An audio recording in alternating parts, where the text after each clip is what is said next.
নমস্কার বন্ধুরা, আজ আবারও হাজির হয়ে গেছি চটজলদি একটি নিরামিষ ঘুগনি রেসিপি নিয়ে। এই রেসিপিটি বানাতে সময় যেমন কম লাগে তেমনই খেতে লাগে ভীষণই সুস্বাদু।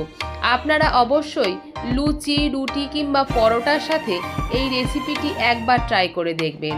আমি সোমা আর সোমার হেসেলে সবাইকে স্বাগত জানাই। এই রেসিপিটি বানাবার জন্য প্রথমেই আমি ঘুগনির জন্যে গোটা মটর ভিজিয়ে নিয়েছিলাম।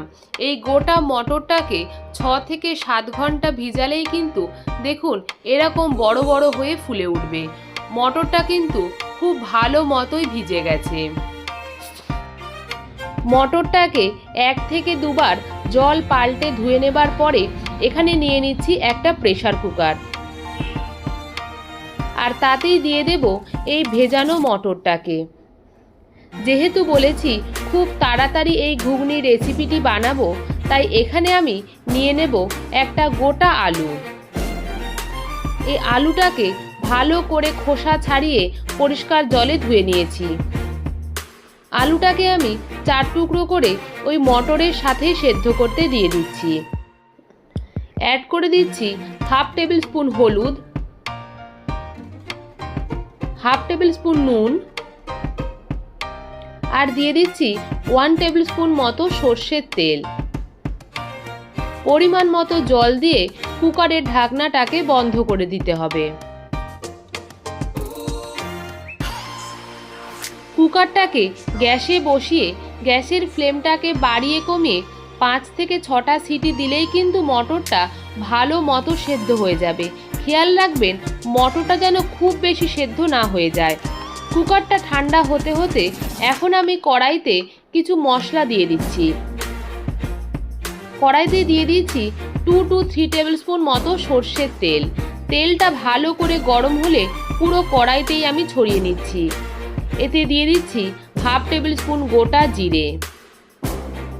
এরপরে এখানে অ্যাড করে দিচ্ছি 2টো মাঝারি সাইজের টুকরো করে নেওয়া টমেটো। যেহেতু একদম নিরামিষ রান্না তাই টমেটোর পরিমাণটা একটু বেশি দিয়েছি। গ্রেটার দিয়ে আদাটা একটু গ্রেট করে দিচ্ছি। আদা আর টমেটোটাকে মিনিট 2 সময় ধরে হালকা আঁচে নাড়াচাড়া করে নেব, যাতে আদা আর টমেটোর কাঁচা গন্ধটা একেবারেই না থাকে। এরপরে আমি এখানে গুঁড়ো মশলাগুলো অ্যাড করে দেব। দিয়ে দিচ্ছি পরিমাণ মতো হলুদ, সামান্য একটু নুন। নুন আর হলুদটা যেহেতু আগে ব্যবহার করেছি তাই বুঝে ব্যবহার করতে হবে। 1/2 টেবিল স্পুন মতো জিরে গুঁড়ো, 1/2 টেবিল স্পুন লাল লঙ্কা গুঁড়ো, আর কালারের জন্য ব্যবহার করব কাশ্মীরি লঙ্কা গুঁড়ো।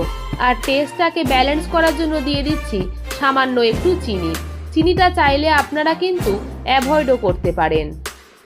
সমস্ত গুঁড়ো মশলাটাকে দেওয়ার পরে আবারও ভালো মতো কষিয়ে নিতে হবে।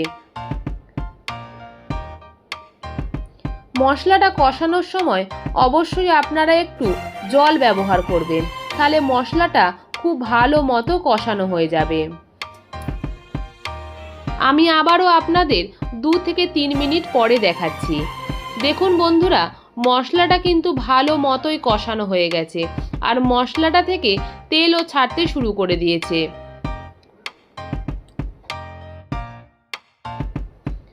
এরপরে এখানে আমি সেদ্ধ করে রাখা মটর আর আলুটাকে দিয়ে দিচ্ছি।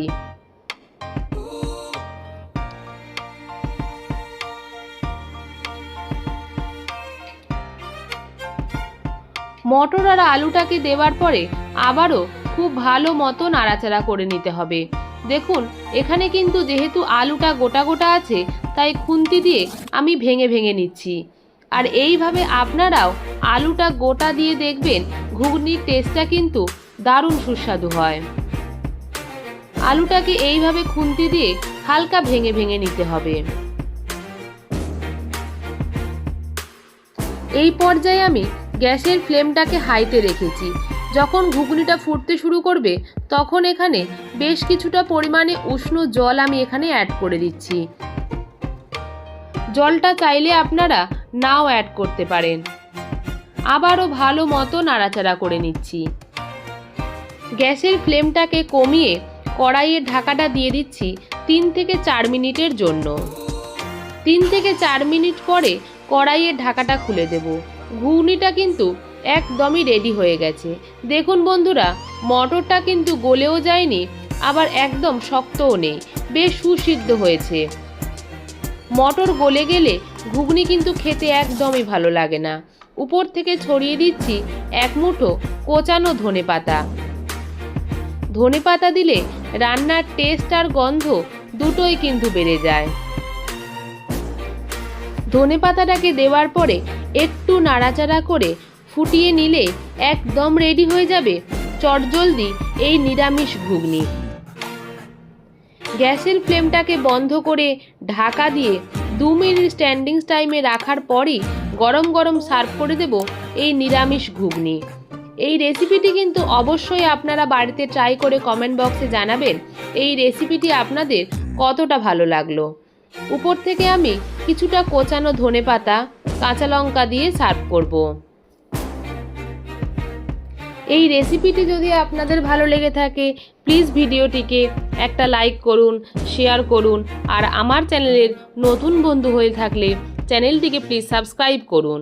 সাবস্ক্রাইবের জন্যে পাশে থাকা বেল আইকনটা প্রেস করে অল করে দিন, যাতে আমি কোনো রান্নার ভিডিও দিলে সবার প্রথম আপনার কাছে পৌঁছে যায়। ধন্যবাদ। ভালো থাকবেন, সুস্থ থাকবেন। আবারও ফিরে আসবো নতুন কোনো রান্নার রেসিপি নিয়ে।